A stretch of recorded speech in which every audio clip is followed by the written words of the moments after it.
Good morning, Higherground students. It's a lovely day, a lovely Friday. Welcome to Higherground Academy online class. This is ICT for SS class, and the topic today is applications of ICT. Previously, we have looked at the www, importance of websites, the importance of www.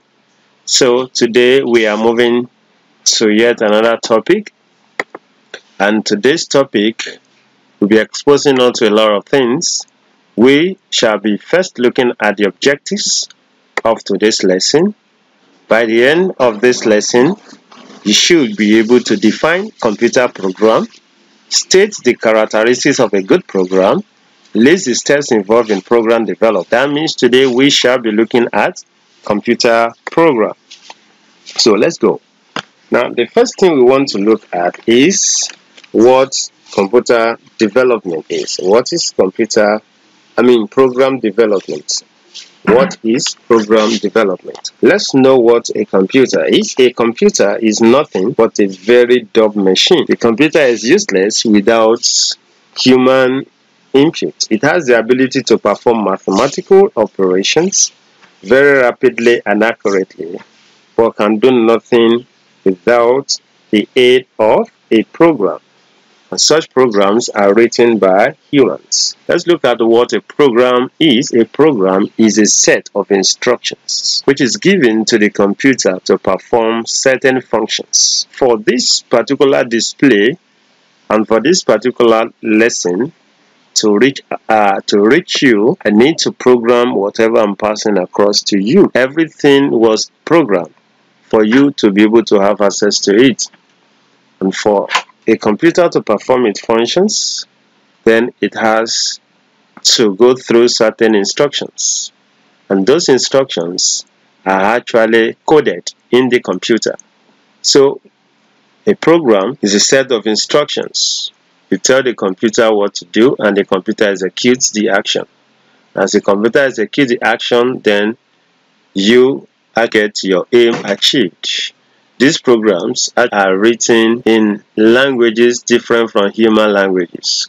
Computers do not understand human language. Also, humans do not understand languages. So we have to actually devise a way for us to communicate with the computer, for the computer to be able to perform the roles being assigned to it, for us to get our work done as expected. Humans are the ones who write the programs for the computer, and those who do that are called computer programmers. They are the ones who put the codes together in a way that the computer will be able to understand. When you use your calculator and you input 2 plus 2, the answer gives you 4 from your computer or your calculator. Those things have been designed or programmed by the programmer to be able to execute it when such is actually imputed. So I believe you actually have a clear picture of what a program is. It's just like when you set your alarm. Set your alarm by 7 a.m. and you inform your alarm to ring by 5 p.m. It will not miss the time. At exactly 5 p.m. the alarm is going to beep because you have actually programmed it. You have set it. You have actually coded what you want it to do. And that is how it works. Once the code is imputed in a normal way, then the action is executed by the computer. So let's look at characteristics of a good program. Now we have accuracy, readability, maintainability, efficiency, generality, clarity, flexibility, and documentation. Now we are going to be taking them one after the other. What do we mean by accuracy? Your program must be accurate.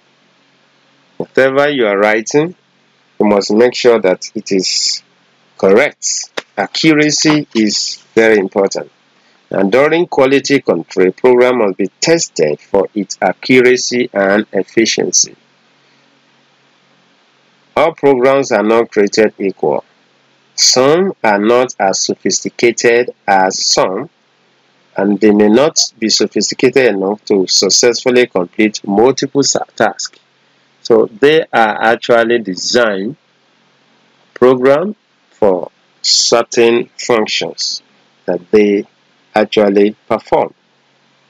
It should be your priority to satisfy your client's need without neglecting accuracy and efficiency as a computer programmer, which is very, very important. And don't forget, those programs are actually designed using computer programs. They don't speak English. We don't write it in English format.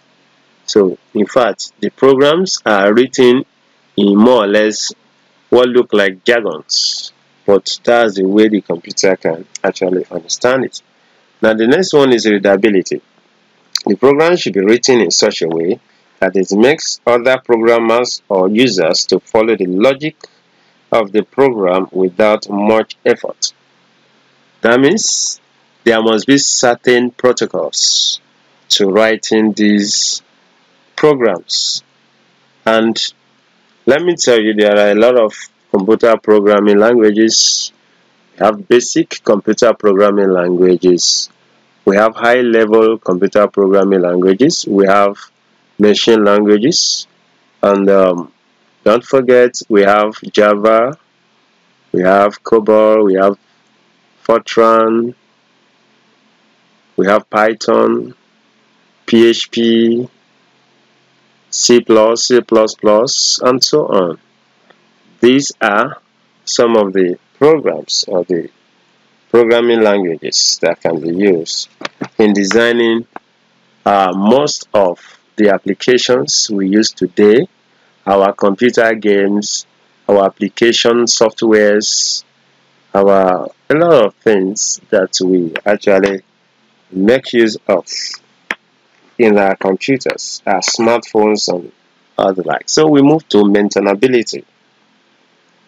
A good program must be easy to maintain. Very, very important. Maintainability is one of the characteristics of a good computer program. A carefully written program should be very easy to correct and to maintain.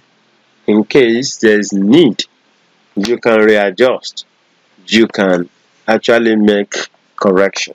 So that talks about its maintainability in order to bring about its efficiency. Sometimes you must carefully consider an average user's system specification. So if you are creating a program in a high-end computer and you notice that it runs really smoothly, you should also make the effort to test in a system with only the barest necessities.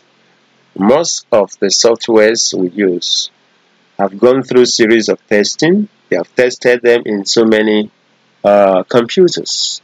In fact, for example, I've tested them under so many operating systems.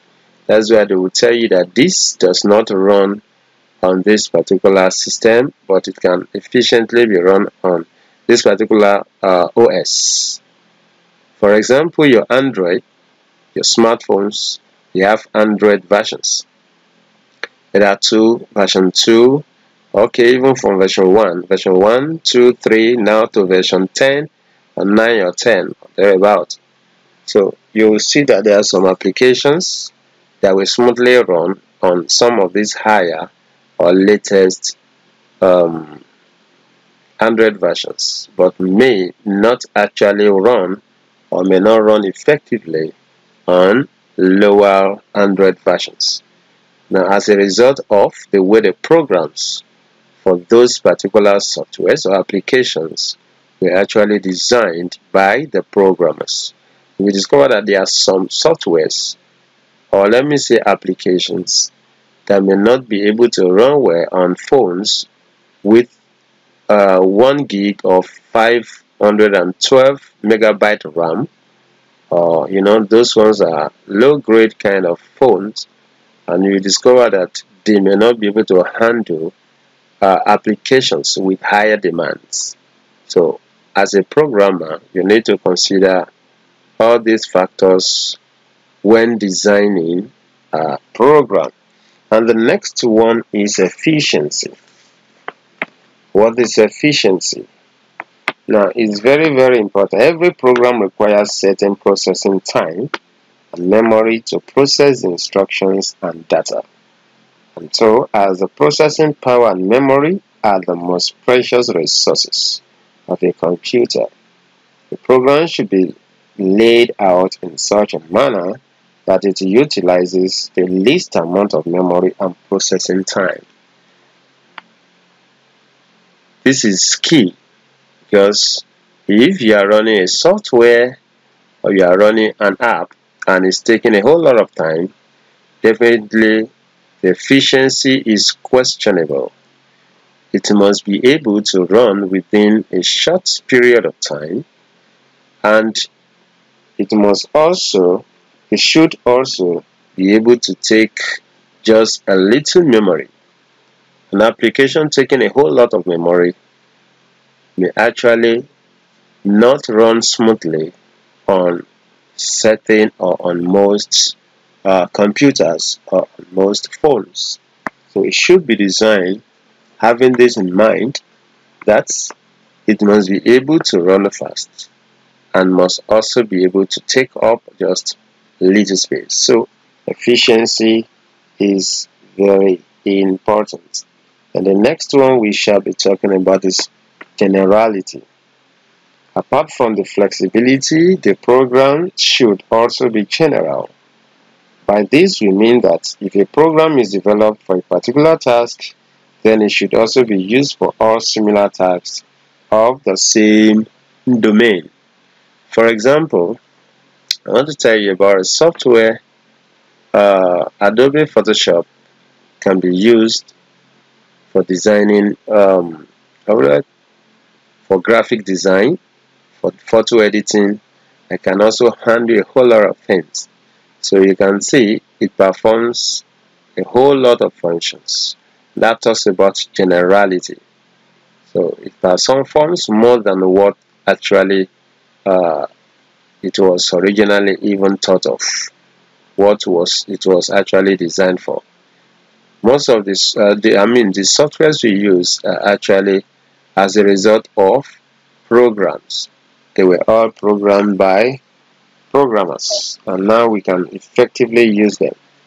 We discover that there are some apps that you use, and along the line they crash. As you are loading them, they crash, or they make your phone to hang. So these are certain things to watch out for.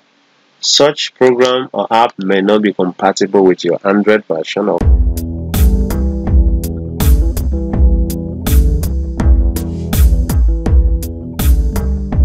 phone, or your system version of software or what have you, or perhaps the programs actually had certain errors that need to be debugged.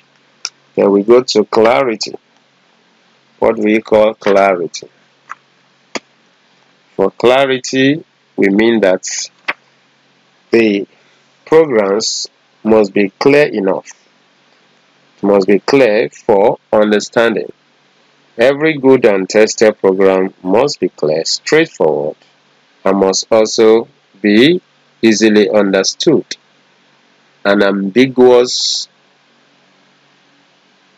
program makes it cumbersome, and such may not be effective, and such may actually be seen as a mere write-up, a mere code, which may not actually be used, because if you write a program, other programmers should be able to understand what has actually been written.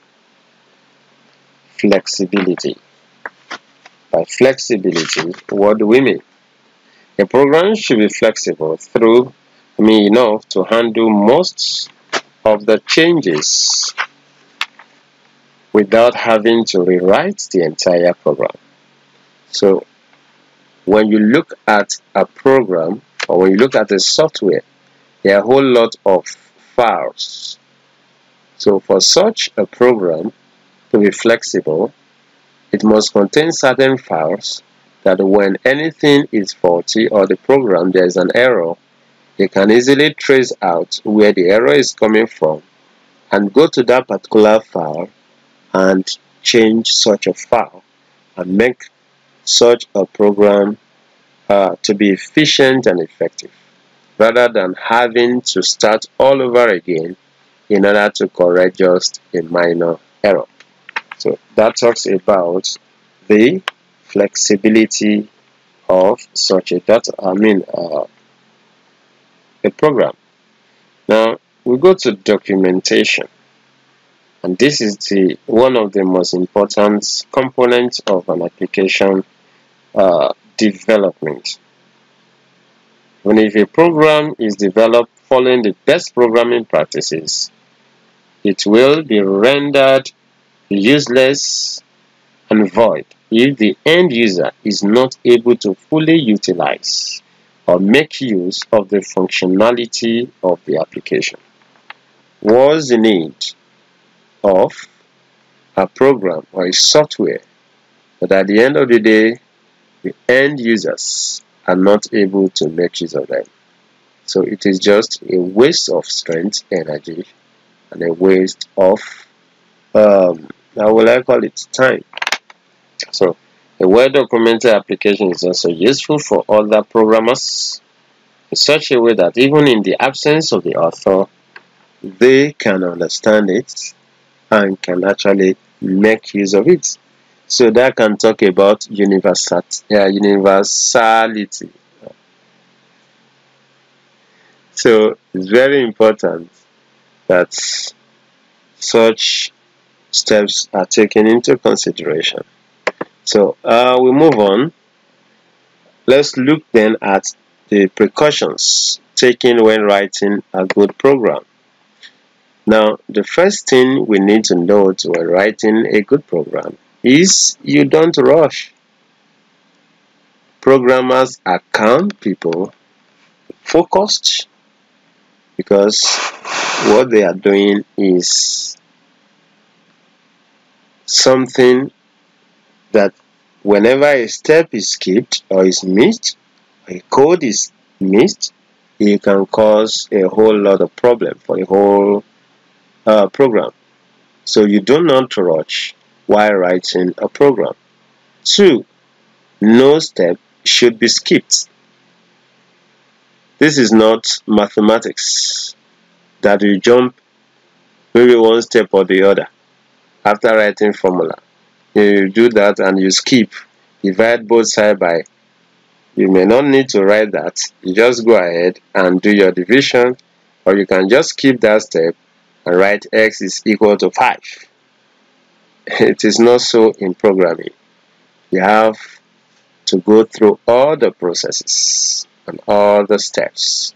The third thing you need to understand is the order of execution must be sequentially followed from A to Z and not other way around. So you must follow it A, B, C, D. Very, very key, and you must actually make sure that such is applied. Steps in program development. First thing that needs to be done is to identify problem. You define it, you identify and define it. What program are you writing? Why are you writing the program? What problem is it actually going to solve? So problem definition. Then problem analysis. Problem analysis. Now, specifically, the task of defining the problem consists of identifying what it is you know and what it is you want to obtain. So you produce a written argument or agreement that, among other things, specifies the kind of inputs, processing, and output required. And so this is not a simple process. So you have to analyze your input, your output, analyze what the end result is going to be able to come up with a very good program. So those are the steps that you do not skip. You don't skip any step. So the programmer is expected to analyze the problem to determine how it will be solved, the required input and output, like I said earlier. And so we have planning the solution. In planning the solution, the algorithm or the flowchart for such program must be drawn. Just like a designer, or let's just say an architect, who want to design a building plan. First thing we need to do is to have a sketch. Planning the solution is having a sketch of what you actually want to design, and that is talking about the flow charting. You flow chart, you put them in diagram form. You make sure that everything is designed in picture. So from one step to another for a better understanding. So doing all this makes sure that you have a very efficient program written down to perform the necessary function. Desk checking. Desk checking, this is similar to proofreading. It's sometimes avoided by the programmer who is looking for a shortcut, and such programmer who is eager to run the program on the computer once such is written. So this desk checking is important to check and make sure that your work is actually error-free, and the logic of the program is tested to attempt to make sure that it is error-free, like I said, and it is what is workable. Program coding. You have heard about coding. For programs to be written, they need to be coded. So coding is an important aspect of programming. You must know the basic coding principle for whatever program you are writing.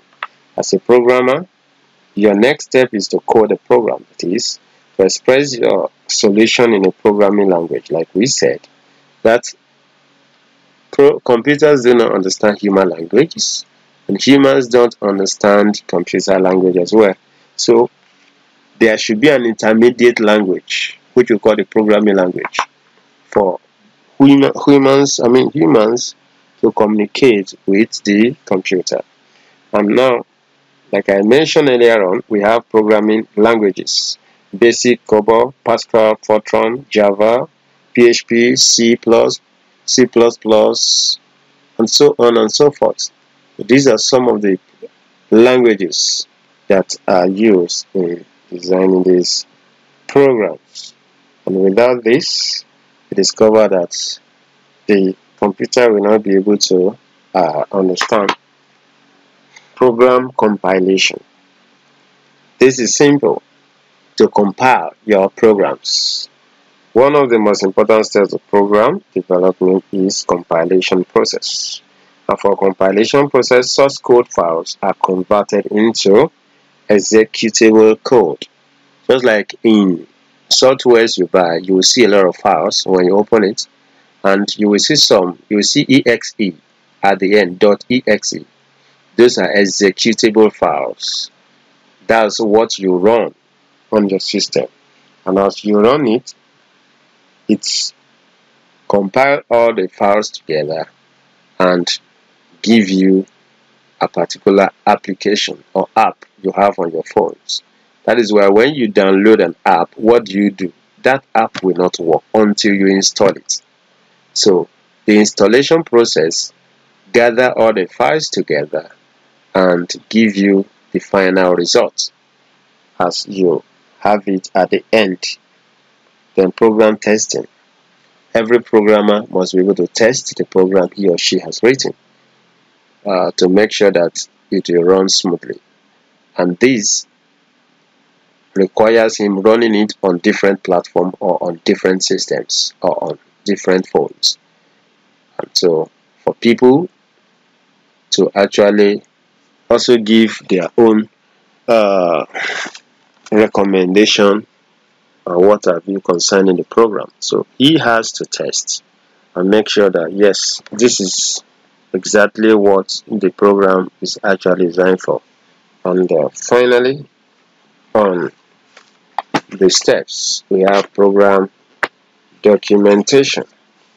Now, what do we call program documentation? It involves writing a detailed description about the program and some specific facts. That's why if you are downloading a particular app, you will see some of the uses, what the software or the app is actually meant to do. So that's what we call program documentation. That this app or this software will do this, we do this, we do that. So that is what we refer to as program documentation. I believe that is very clear to us. So with this, we come to the end of the teaching for today, and I believe that we have understood all we have discussed today. So go ahead, get your notes, write them down, and go through them and summarize them for a better understanding. Thank you. God bless you. I remain yours, Mr. Wesu. Have a wonderful moment.